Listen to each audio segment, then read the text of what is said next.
Assalamualaikum warahmatullahi wabarakatuh. Selamat pagi semuanya, salam sejahtera bagi kita semua. Shalom, Om Swastiastu, Namo Buddhaya, salam kebajikan. Di video kali ini aku bakal ngepresentasiin mengenai bisnis plan. Tapi sebelum aku lanjut ngepresentasiin bisnis plan aku ini, yuk kenalan dulu sama aku. Hai semuanya, kenalin nama aku Isnaini Salsa Molinda. Kalian bisa panggil aku Sasa. Nomor induk mahasiswa aku yaitu 812121015. Aku dari program studi manajemen kelas reguler di Fakultas Ekonomi Universitas Insan Cendekia Mandiri. Nah, karena sekarang udah kenal sama aku, sekarang tinggal kenalan sama produk aku nih. Yuk kenalan sama produk aku, let's go! Nah, ini dia bisnis aku, bisnis plan Sasa Patch Baby Donut. Kenapa sih aku namain Sasa Patch Baby Donut? Karena Sasa itu dari nama aku. Kalau patchnya itu, aku tuh penggemarnya Pevita Pierce waktu itu. Terus aku pikir ya udahlah ya, kalau misalnya aku pakai patch agak-agak mirip sama Pevita Pierce, itu nggak apa-apa. Terus kenapa sih namanya baby donut? Kan donat yang aku buat itu kecil-kecil, hanya benar-benar mini, kayak anak donat-donat gitu. Jadi makanya aku namanya Sasa Patch Baby Donut. Latar belakang aku merintis usaha ini karena peluang bisnis kuliner ini sangat terbuka lebar, karena semua manusia tuh pasti membutuhkan makanan kan. Aku deh kalau kalian suka ngemil juga. Nah, makanya nih aku ngambil bidang usaha di bidang usaha kuliner jajanan makanan. Yang kedua, latar belakangnya ini adalah tingginya permintaan makanan instan yang kekinian dengan harga yang terjangkau. Bener gak sih? Kalau kalian lagi mager tapi kalian pengen ngasih teman kalian makanan, atau pacar kalian makanan, keluarga kalian makanan, kalian tuh pasti pinginnya tuh yang instan-instan aja kan, yang gak harus bikin dulu, lama dulu, dan proses yang lama banget itu bakal bikin kalian tuh laparnya hilang lah atau bete duluan. Makanya nih aku ngambil peluang bisnis ini buat membantu teman-teman semua yang lagi membutuhkan hadiah untuk makanan untuk sanak saudara dan orang-orang tersayangnya. Yang ketiga, aku ini ingin melakukan hal yang positif dan meyakinkan kalau hobi juga minat bakat aku yang terpendam ini adalah masak. Keempat, usaha yang sangat fleksibel karena dapat dimulai dari skala yang kecil dengan modal yang terjangkau. Yang kelima, ini adalah jumlah makanan yang diproduksi dapat disesuaikan dengan jumlah modal yang kalian miliki dan juga dapat menggunakan peralatan yang ada di dapur. Jadi nggak perlu mikir kalau mau usaha itu harus punya modal banyak dulu, nggak kayak gitu ya. Tapi kalian juga masih bisa berusaha dengan modal yang kalian punya walaupun sedikit. Mungkin bagi kalian, tapi kalau kalian bisa mengolah itu bakalan jadi lebih berkembang dan itu bakal jadi peluang bisnis kamu. Nah, yang selanjutnya adalah bidang usaha.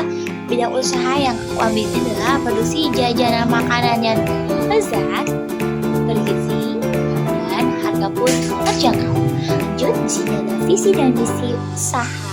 Visi usaha adalah untuk mengembangkan potensi diri dalam berwirausaha secara mandiri, kreatif, dan inovatif, juga memiliki kualitas yang tinggi dalam mengembangkan usaha makanan dengan rasa milenial Indonesia dengan yang ekonomis.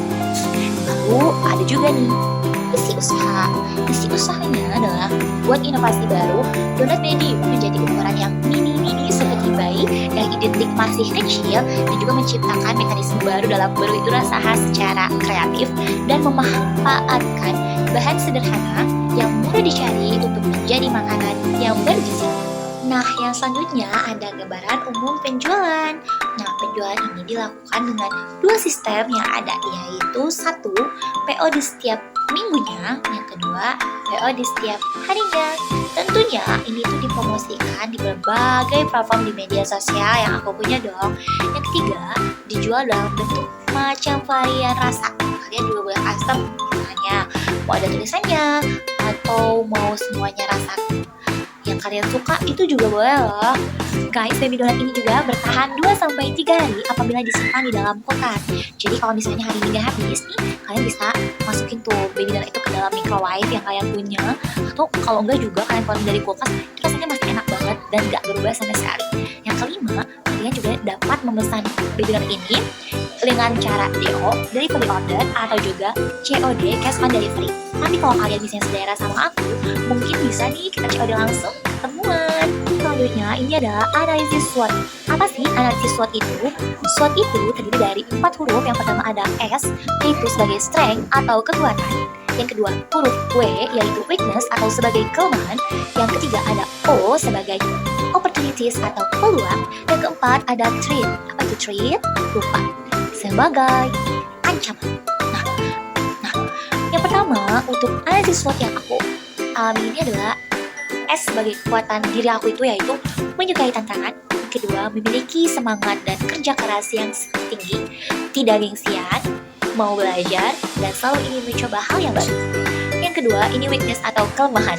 Kelemahannya itu adalah aku kurang dalam memanage waktu karena sibuk untuk berbagi dengan kuliah dan kerja. Udah gitu, ini adalah usaha sampingan, jadi agak susah ya membagi waktunya. Tapi jangan terus dijadikan sebagai kelemahan karena aku harus terus berusaha biar bisa kelemahan itu hilang. Yang kedua ini adalah aku kekurangan tim untuk menunjang pesanan baby donat yang membludak. Karena kalau misalnya lagi membludak tuh kan perlu banget tenaga-tenaga yang membantu. Apalagi kalau misalnya pesanannya banyak dan harus diantar besok. Itu pasti butuh kerja sama tim dong. Nah, yang ketiga itu produksi baby donat ini jauh dari keramaian kota karena lokasinya baby donat ini masih diproduksi di rumah. Jadi masih susah gitu ya buat orang-orang tahu. Tapi nggak apa-apa, kita belajar pelan-pelan dan sedikit demi sedikit. Nah, yang ketiga ini adalah opportunities atau peluang. Peluang ini adalah kenapa sih aku sangat yakin dan percaya diri? Karena donat ini tuh memiliki rasa yang lebih enak. Yang ketiga, memiliki packaging yang rapi, tekstur donatnya yang lembut, harganya terjangkau. Kadang-kala ya, kalau pesanannya belum penuh, kuliah aku lagi libur, kerja aku lagi libur, aku tuh suka nerima pesanan loh yang mendadak di hari itu juga. Misalnya, aku butuh nih buat jam 12. Nah, aku tuh selalu buatin nih kalau aku gak ada slot yang penuh atau aku lagi senggang. Yang keempat itu ada tren atau ancaman. Ancaman itu banyak ya, satu penjual yang menjual donat tapi sangat laris karena sudah banyak orang yang kenal, sudah punya nama dan brandnya sendiri, dan itu dipercaya sama orang-orang. Itu sebagai ancaman buat diri aku, tapi gak apa-apa, kita harus terus belajar dan berusaha karena suatu saat pasti produk kita itu bisa lebih dari mereka. Kedua, penjual itu sudah menjual menggunakan aplikasi pemesan order ya, kayak food order atau yang bisa dilewat pemesanan itu lewat platform pemesanan gitu. Nah, kalau aku tuh belum, insya Allah kedepannya aku bakal pakai itu ya. Lanjut, di sini ada aspek pemasaran. Aku itu memasarkannya melalui media sosial. Platform yang dipakai itu Instagram dan WhatsApp. Jadi belum banyak platform yang aku pakai sih. Tapi alhamdulillah gitu. Yang kedua, ini promosinya melalui door to door ya gitu. Jadi kayak di rumah, kerabat di rumah yang udah tahu gitu kan. Jadi banyak yang pesan dan juga lewat mulut ke mulut ini malah jadi banyak diikanin sama teman-teman kan. Itu tuh sangat berguna banget ya kalau kalian punya teman dekat yang terus order tuh. Kalian tuh pasti minta tolong aja sama mereka gimana rasanya, kalian bisa masukan dan kritikan buat produk kalian. Terus melayani konsumen dengan baik karena itulah kuncinya. Nah, untuk manfaatnya sendiri yaitu dapat meningkatkan kreativitas, berinovasi dalam berbisnis, serta dapat mengisi waktu luang di kala kuliah online. Dan inilah hasil analisa Google Trends yang aku cari di Google.